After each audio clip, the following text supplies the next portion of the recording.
Hi friends. இன்றைக்கி டேவே வந்து ரொம்ப ஃபாஸ்ட்டாக போன மாதிரி இருந்தது. என்னன்னு தெரியல. ஏன்னா அவ்வளோ வேலை இருந்ததுனால நமக்கு இன்னைக்கு டே ஸ்டார்ட் ஆனதும் தெரியல, முடிஞ்சதும் தெரியல. அந்த மாதிரி வந்து போயிட்டுருந்தது. காலையில் வந்து பார்த்திங்கன்னா எப்பயுமே வந்து ஒரு 6:30 மணிக்கு வந்து பில்டிங்க்கு வந்து வேலைக்கு வந்து வந்துடுவாங்க. ஸோ அவங்கக்கிட்ட சாவி கொடுத்துட்டு அவங்க என்னென்ன வேலை செய்கிறாங்க, நம்ம என்ன கூட இருந்து சொல்லணும் அப்படின்றது எல்லாமே அங்கே எல்லாம் பார்த்து சொல்லிட்டு வந்து தான் அடுத்தது நான் சமைக்கவே ஆரம்பிக்கணும். ஏன்னு கேட்டிங்கன்னா, நம்ம அங்கே விட்டுட்டு வீட்டில் வந்து நம்ம பாட்டுக்கு வேலை பார்த்தோம்னா ஏதாவது ஒரு கோல்மால் பண்ணிடுவாங்க. அதனால் இந்த வீடு கட்டி முடிக்கிற வரைக்கும் வந்து பார்த்திங்கன்னா எனக்கு எவ்வளோ ஒர்க்கு வந்து தேங்கிட்டே இருக்குது. நம்ம ஒரு வேலை சொன்னோம்னா அவங்க ஒரு வேலை வந்து பண்ணிடுவாங்க. கொஞ்ச நேரம் விட்டுட்டு இந்த சைடும் அந்த சைடும் வந்து போயிடக்கூடாது. அப்படி போயிட்டோம் அப்படின்னா லாஸ் யாருக்குன்னா நமக்கு தான். அவங்களுக்கு ஒன்றும் கிடையாது. ஏன்னு கேட்டிங்கன்னா இது மாதிரி நான் நிறையா வந்து பார்த்துட்டேன். வீடு கட்ட ஆரம்பித்த டேலேருந்து இந்த டே வரைக்கும் ஏதாவது ஒன்று வந்து பண்ணிடுவாங்க. ஒன்று கொத்தனார் பண்ணுவாங்க, அப்படி இல்லைன்னா டைல்ஸ்காரங்க, அப்படி இல்லைன்னா கார்பெண்டர். அந்த மாதிரி யாராவது ஏதாவது ஒன்று நமக்கு டார்ச்சர் பண்ணுற மாதிரி தான் இருக்கும். இது நிறைய பேருக்கு வந்து பார்த்திங்கன்னா வீடு கட்டுறவங்களுக்கு கண்டிப்பாக வந்து தெரியும். இப்போ நீங்கள் பார்த்துக்கிட்டு இருக்கிறது பூண்டு வந்து தோல் உரிக்கிறது தான் நான் வந்து போட்டு அடித்து எடுத்துகிட்ருக்கேன். இதில் வந்து பார்த்திங்கன்னா கொஞ்சம் பூண்டு பழைய பூண்டு அப்படின்றனால நமக்கு அந்த தோல்லாம் வந்து பார்த்திங்கன்னா கொஞ்சம் எல்லாம் கருப்பாக வந்து வந்திருந்தது. நல்ல பூண்டாக இருந்ததுன்னா நமக்கு அந்த தோல்லாம் நல்லா வெள்ளையாக தான் இருக்கும். ஆனால் பூண்டு வந்து பாருங்களேன் எப்படி தனித்தனியாக நல்லா தோல் உறிஞ்சு வந்திருக்குன்னு. இது என்னென்னா எனக்கு கொஞ்சம் வேலை ஈஸியாக வந்து முடியும். எவ்வளோ பூண்டாக இருந்தாலும் வெங்காயமாக இருந்தாலும் கொஞ்சம் ஈஸியாக வந்து உளிக்கிறதுக்கு நல்லாயிருக்கும்.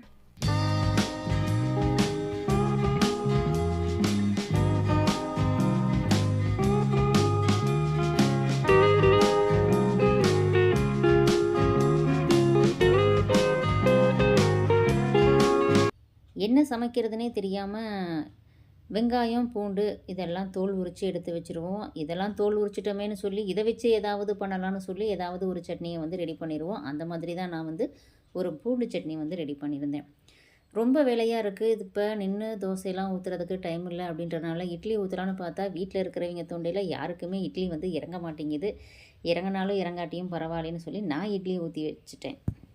அவசரமாக வேலை செய்யும்போது தான் அடிக்கடி ஃபோன் வந்து வரும். பில்டிங்லேருந்து டைல்ஸ்கார அண்ணா வந்து கூப்பிட்டாங்க. அக்கா உடனே வாங்க, வந்து இது என்னென்னு சொன்னால் தான் நான் வந்து இந்த கல் கட் பண்ணோம் அப்படின்ட்டாங்க. அதனால் வேறு வழியே இல்லை. அப்படியே அடுப்பெல்லாம் ஸ்லோ பண்ணிவிட்டு உடனே நான் வந்து பில்டிங்க்கு வந்து போயிட்டேன். எனக்கு வந்து பில்டிங்கும் நான் இருக்கிற பழைய வீடும் இப்போ வேலையாயிட்டிருக்க புது வீடு வந்து பார்த்திங்கன்னா ரொம்ப பக்கத்தில் தான் வந்து இருக்குது.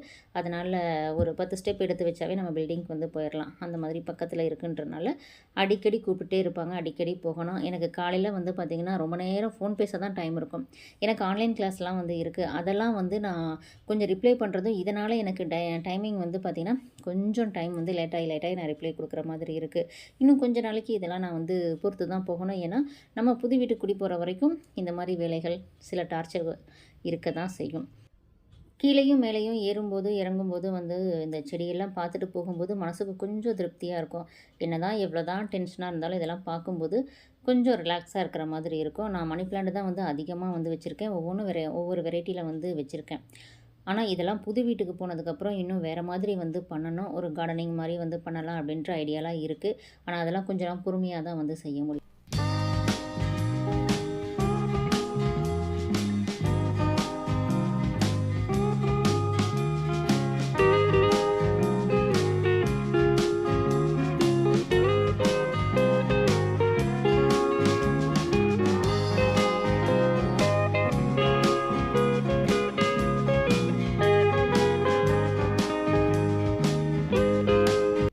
வீட்டுக்குள்ளெல்லாம் டைல்ஸ் வேலை வந்து முடிஞ்சிருச்சு. பூஜா ரூம், டைனிங் ஏரியாவில் இருக்க அந்த டேபிளுக்கு மட்டும் வந்து கலிங்கான் ஸ்டோன் வந்து போடணும். அது வந்து இன்னும் போடாமல் இருக்குது. சைடில் வந்து அவுட்ரு சிங்க் வந்து வேணும் அப்படின்றனால இப்போ அதுக்கு தான் வேலை வந்து போய்கிட்டுருக்கு. அவுட்ரு சிங்க் வந்து பார்த்திங்கன்னா நான் வந்து பிளாக் கலர் கிரனைட் ஸ்டோன் தான் வந்து போடுறேன். ஏன்னா அது க்ளீனிங் கொஞ்சம் ஈஸியாக இருக்கும்.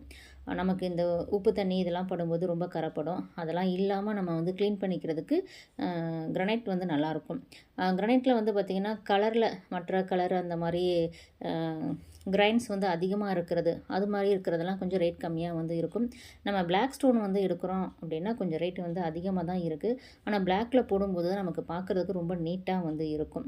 அதனால் அதிகமாக கிரனைட் வந்து பார்த்திங்கன்னா இந்த மாதிரி பில்லருக்கு, அடுத்தது வந்து வெளியில் அவுட்ரு சிங்க்கு இந்த மாதிரிலாம் போட்டிருக்கேன்.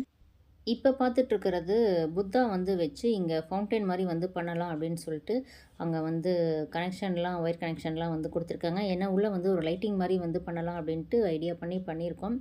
இது இப்போ இந்த அளவுக்கு வந்து கட்டியிருக்காங்க. இதுக்குமே வந்து கிரானைட் கல் தான் பிளாக் ஸ்டோன் வந்து போடலாம் அப்படின்ட்டு ஐடியா இருக்குது. ஏன்னா அது கொஞ்சம் போட்டால் பார்க்குறதுக்கு நீட்டாக நல்லாயிருக்கும். அதுக்காக வந்து அந்த மாதிரி வந்து போடுது. இப்போ பில்லருக்கு வந்து பார்த்திங்கன்னா நிறையா டிசைன் வந்து யோசித்தேன், இந்த மாதிரி பண்ணலாமா அந்த மாதிரி பண்ணலாமான்னு. ஆனால் இப்போ நான் போட்டிருக்க இந்த டிசைன் வந்து பார்த்திங்கன்னா உண்மையாலுமே கொஞ்சம் வேலை ரொம்ப அதிகம் இழுத்துது. ஸ்டோனுமே வந்து அதிகமாக எடுத்துது. ஏன்னா ஒவ்வொரு பீடிங்காக வந்து பார்த்திங்கன்னா அவங்க சின்ன சின்னதாக கட் பண்ணி தான் இதை வந்து ஜாயின் பண்ணாங்க. கிட்டத்தட்ட அந்த 2 ஸ்டோன் ஒட்டுறதுக்குமே வந்து பார்த்திங்கன்னா ஒரு 10 நாள் டைம் வந்து எடுத்தது. அந்த 2 ஸ்டோனுக்கு மட்டுமே வந்து 10 நாள் டைம் எடுத்து தான் அதை வந்து பண்ண முடிஞ்சுது. இது வந்து நமக்கு சைடில் இருக்கிறது, அதாவது டைனிங் ஏரியாவில் இப்போ இந்த நிலவு இருக்குல்ல, இது வந்து பார்த்திங்கன்னா டைனிங் ஏரியா, அதிலிருந்து வெளியில் வர மாதிரி அதில் தான் இந்த சைடில் வந்து சிங்க் வேலை வந்து போய்கிட்டு இருக்கு. இது கொஞ்சம் வந்து ஹைட்டாக போட்டிருக்கேன். ஏன்னா ரொம்ப குனிஞ்சு எடுத்து வளர்க்குறதுக்கு ரொம்ப கஷ்டமாக இருக்கும்ல, அதனால் கொஞ்சம் ஹைட் பண்ணிவிட்டா நம்ம நின்றுக்கிட்டே வளர்க்குற மாதிரி போட்டுக்கலாம் அப்படின்ற மாதிரி கொஞ்சம் வழக்கமாக இருக்கிறத விட கொஞ்சம் ஹைட்டாக வந்து வச்சுருக்கேன். அந்த சைடு கல் வந்து நமக்கு வைக்கிறது எப்படி வைக்கணும் அப்படின்ட்டு அந்த அண்ணாட்ட நான் கேட்டுட்டு இருந்தேன். ஏன்னா தண்ணி வெளியில் வராமல் இருக்கிறதுக்காக லைட்டாக அந்த ஸ்டோன் வந்து தூக்கி வச்சாங்கன்னா நமக்கு தண்ணி வெளியில் வராது, யூஸ் பண்ணுற தண்ணி வெளியில் வராத மாதிரி பண்ணலாம் அப்படின்ட்டு வந்து பண்ணியிருக்கேன். இதனுடைய ஒர்க் வந்து முடிஞ்சதுக்கப்புறம் இன்னும் ஃபுல் இது நான் வந்து காமிக்கிறேன். வீட்டுக்குள்ளே இன்டீரியல் ஒர்க் வந்து போய்கிட்டுருக்கு. பாக்ஸ்லாம் வந்து அடித்தாச்சு, மைக்கா மட்டும்தான் வந்து ஒட்டணும். மைக்காவும் 2 ரூமுக்கு மட்டும் டிசைன் வந்து சொல்லியிருக்கேன். மீதி இன்னும் டிசைன் எதுவும் யோசிச்சுன்னு சொல்லணும். அதுக்கப்புறம் எனக்கு வந்து ரொம்ப டைம் ஆயிடுச்சு, ஆன்லைன் கிளாஸ் வந்து ஸ்டார்ட் பண்ண போகணும். அதனால் நான் வந்து ஃபாஸ்ட்டாக வீட்டுக்கு வந்து கிளம்பிட்டேன். எனக்கு வந்து கட்டிங் எல்லாம் இப்போ ஓரளவுக்கு நல்லா வருது. நான் வந்து இப்பதான் ஸ்டார்டிங் நான் வந்து லேர்ன் பண்றேன். கட்டிங் எல்லாமே நல்லா இருக்கும், உங்களுக்கு நல்லா புரிஞ்சு செய்யறேன்.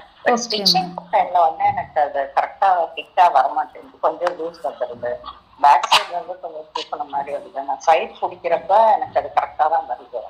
நீங்க சொன்னீங்க எனக்கு அந்த சைட் பிடிச்சிங்கன்னா உங்களுக்கு அந்த சைஸ் அந்த என்ன தூக்காது கரெக்டான, ஆனாலும் லைட்டா ஒரு 1/2 இன்ச் வந்து பின்னாடி வந்து இப்படி தூக்கின மாதிரி தான் இருக்கு. ஓகே மேம் அப்படி வராது மேம். நீங்கள் உங்களுக்கு சைடு வந்து பேக்கில் வந்து தூக்குதுன்னு சொல்கிறீங்க. நீங்கள் இடுப்பளவு கரெக்டாக வந்து வைங்க மேம். நீங்கள் நான் சொன்ன மாதிரி டாட் வந்து கொஞ்சம் சேர்த்தி போடுங்க. இப்போ ஒரு 1/2 இன்ச் பிடிக்கிறீங்க அப்படின்னா ஒரு 1/4 இன்ச் சேர்த்து பிடிங்க. முழுசாக 1/2 இன்ச் வந்து நீங்கள் பிடிச்சிருங்க டாட். அப்படி பிடிக்கும்போது தான் உங்களுக்கு பின்பக்கம் இடுப்பு வந்து தூக்காது மேம்.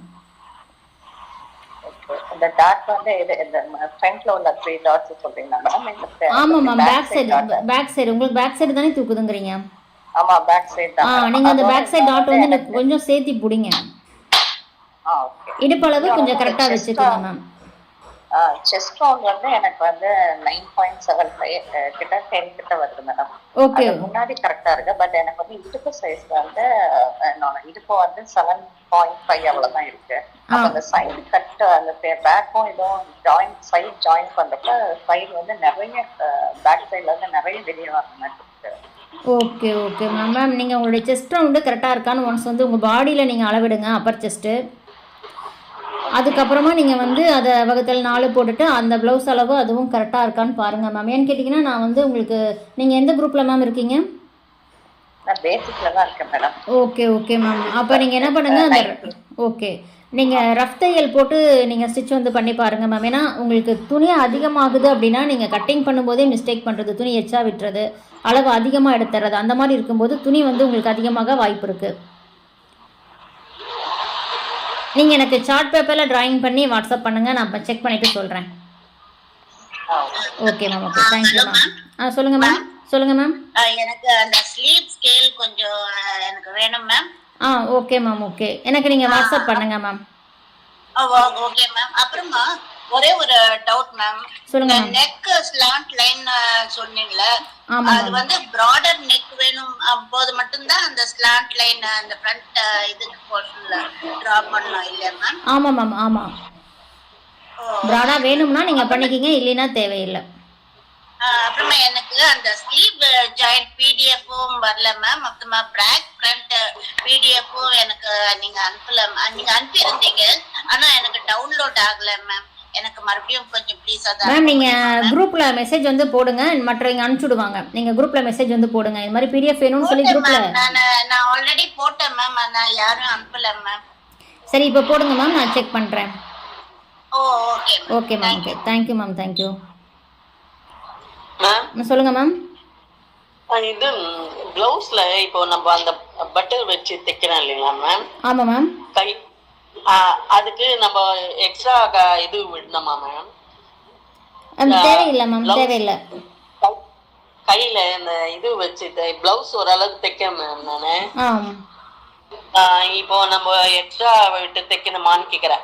அதாவது பட்ஸ் மாதிரி வச்சு தைக்கிறோம் இல்லைங்களா மேம்? ஆமாம் மேம், அதுக்கெலாம் தேவையில்லை மேம். நீங்கள் எக்ஸ்ட்ராலாம் ஒன்றும் பெருசாக விட தேவையில்லை மேம். அதெல்லாம் காலேஜில் தையலில் தான் போடும் நமக்கு. அதனால் நீங்கள் நான் நார்மலாக வழக்கமாக வைக்கிறது வைங்க போதும். அப்படியே வச்சு தைக்கலாம். தைக்கலாம் மேம், தைக்கலாம் மேம், தைக்கலாம். அப்படி இல்லைன்னா ஒரு 1/4 இன்ச்சை மட்டும் அதிகம் பண்ணிக்கிங்க, அதுக்கு மேலே தேவையில்லை. சரி. Okay ma'am, okay ma'am. Hello. சொல்லுங்க மேம். மேம் சொல்லுங்க மேம். மேம் இப்போ ஸ்லீவுக்கு நான் அந்த ஜாயிண்ட் வந்து நான் வச்சு தைச்சேன்னா அந்த சைடு ஜாயின் பண்ணும்போது அந்த 3 பாயிண்ட்டும் வந்து வேற வேற இடத்துல வந்து வருதுங்க மேம். சைடு ஜாயின் பண்ணுறதுங்களா மேம்? ஆமாம், அப்படி வராதே மேம். உங்களுக்கு ஸ்லீவ் ரவுண்டு ஆம்ஹோல் ரவுண்டு எல்லாமே மேட்ச் ஆகுமே. இப்போ ஸ்லீவ் ரவுண்டும் ஆம்ஹோல் ரவுண்டும் கரெக்டாக வந்து வருது மேம். ஆனால் அந்த பாடி அங்க தைக்கும் போது அந்த பாடி வந்து கொஞ்சம் அந்த பக்கம் கொஞ்சம் நகர்ந்து போற மாதிரி வருதுங்க. வேற தையல் போட முடியலைங்க மேம். நீங்கள் ஆம்ஹோல் ரவுண்டு வந்து செக் பண்ணுங்கள் மேம், எவ்வளோ வருதுன்னு. உங்களுடைய பாடியிலையும் செக் பண்ணுங்கள். ஏன்னா ஏதாவது ஒரு பக்கம் மிஸ்டேக் இருக்கும்போது தான் உங்களுக்கு அந்த மாதிரி வரும். பாடியில் செஸ்ட் ரவுண்டு எவ்வளோ வருதுன்னு பாருங்கள். சரிங்க மேம்.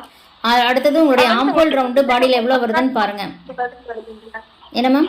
சரிங்க மேம். அது இப்போ நீங்கள் கட் பண்ணீங்களா மேம்? இதோட ஸ்டிச்சிங் வீடியோ போடுவீங்களா?